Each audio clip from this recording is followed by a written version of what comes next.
December મહિનાની શરૂઆત થતાની સાથે જ ખ્રિસ્તી લોકોમાં ઉત્સાહ જોવા મળતો હોય છે।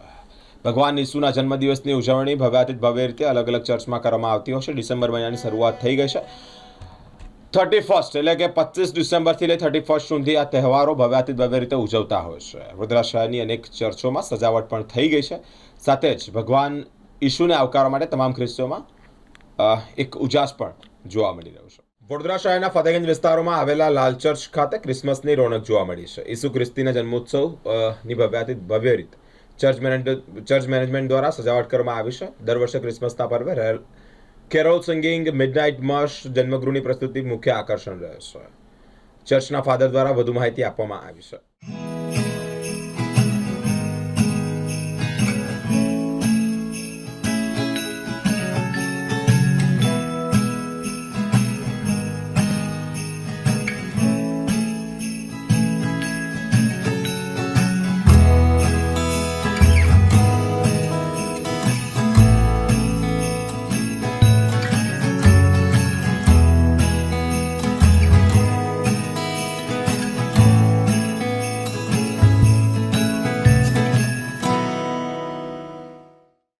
દર વર્ષની જેમ સેન્ટેનરી મેથોડિસ્ટ ચર્ચ કે જે લાલ ચર્ચ તરીકે ઓળખાય છે ત્યાં આગળ ઘણા બધા શ્રદ્ધાળુ લોકો અહીંયા આગળ ભજન કરવા માટે આવે છે। આ વર્ષે પણ મોટી મેજની ભજન કરવા માટે આવશે, કારણ કે પ્રભુ ઈસુ ખ્રિસ્ત કે જે 2000 વર્ષ પૂર્વે આ પૃથ્વી પર જન્મ પામ્યા મનુષ્ય જાતની પાપેની માફીના માટે અને એની ઉજવણીના માટે સમગ્ર વડોદરાવાસીઓ ખ્રિસ્તી સમાજ એ અહીંયા આગળ ભેગું થવાનું છે।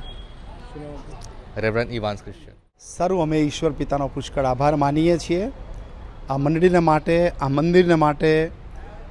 ગુજરાતમાં કહી શકાય કે મેથોડિસ્ટ મંડળીની શરૂઆત અહીંયાથી શરૂ થઈ અને સૌથી જૂનું ચર્ચ છે વડોદરામાં। આ ચર્ચની એક આગવી ઓળખ છે અને અમે રેડ ચર્ચ તરીકે કહીએ છીએ। આ મંદિર ખાસ કરીને અમારા બાંધકામના માટે, ચર્ચનો જે બેલ છે, ઘંટ છે, એના માટે અને એથી વિશેષ ચર્ચ ડેકોરેશન માટે બહુ જાણીતું છે અને વર્ષોથી આ ચર્ચની એ પરંપરા છે કે બહુ જ ભવ્ય રીતે ઉજવણી કરવામાં આવે છે। વિશ્વાસી ભાઈ બહેનો અને અન્ય વિશ્વાસના ભાઈ બહેનો પણ આ દિવસોમાં મંદિરની મુલાકાતે આવે છે। અમે એટલા માટે ક્રિસમસની ઉજવણી કરીએ છીએ કે આજથી 2025 વર્ષ પહેલાં પ્રભુ ઈસુ ખ્રિસ્ત આ પૃથ્વી પર આવ્યા। એટલા માટે આવ્યા કે પાપી માણસોને, પાપી લોકોને પાપથી ઉદ્ધાર આપે અને નવો જન્મ આપે અને એટલા માટે પ્રભુ ઈસુ ખ્રિસ્ત આ પૃથ્વી પર આવ્યા અને એમનો જન્મ, એમનું જીવન, એમનું મરણ, એમના પુનરુત્થાનની યાદગીરીમાં આ બધી અમે ઉજવણી કરીએ છીએ।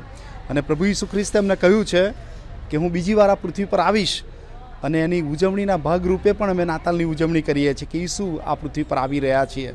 અને એટલા માટે જ્યારે 2025ની ઉજવણી આપણે કરીએ છીએ, નાતાલની ઉજવણી કરીએ છીએ, ત્યારે મંડળી તરીકે, મંડળીના ધર્મસેવકો તરીકે, સભાજનો તરીકે વડોદરાવાસીઓને મારી શુભેચ્છા અને પ્રાર્થના છે કે 2025માં ઈશ્વર પિતાએ આપણને સંભાળ્યા અને 2026નું વર્ષ આપણ સર્વને માટે શાંતિ અને સુખાકારી લાવનાર બને એવી અમારી શુભેચ્છા અને પ્રાર્થના। રેવરન્ડ દિલીપ શાહ, મુખ્ય ફાધર, સેન્ટેનરી મેથોડિસ્ટ ચર્ચ। દર વર્ષની જેમ આ વર્ષે બી અમારા ચર્ચની રેડ ચર્ચ એટલે ફાધરે આગળ કીધું એવી રીતે વર્ષો જૂનું, ઓલમોસ્ટ 150 વર્ષ પૂરા થવાયા ચર્ચને દર વખતે પ્રભુ ઈસુના જન્મદિવસ આવવાનો હોય એટલે ઉજવણીના ભાગરૂપે બધી તૈયારીઓ અમારી અંદર ચર્ચમાં પૂરી થઈ ગઈ છે।